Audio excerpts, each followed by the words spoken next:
Magandang hapon. Nandito po ako ngayon sa Bacon, Sorsogon. Darating lang namin. Ito yung tabing dagat na merong famous na market sa gilid. Ito po yung Bacon na na sa history kung saan nakita yung butanding bago nagpunta sa Donsol, Sorsogon. Ito yung gilid ng dagat. Yan, dagat na yan sa gilid ng mga bundok. Karagatan na yan. Malalim na siya. Ito yung market. Ito. Ngayon, Bacon.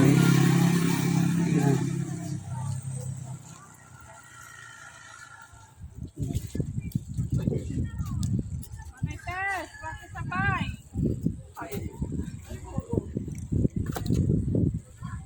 So ngayon, yung mga nakatira dun sa kabilang isla, ito yung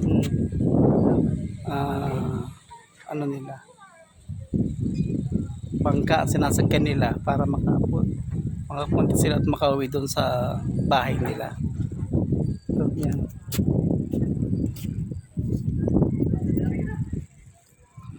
Parating lang namin dito ng mama ko sa Bacon, Sorsogon. Ngayon lang, napakalayo. Parang inikot namin yung buong Bicol. Nagkaligaw-ligaw ata kami. Nakapasok kami ng Legazpi, ng Albay at Daraga. Ayan, dating namin dito sa Bacon, Sorsogon. Malapit na kami sa Balugo.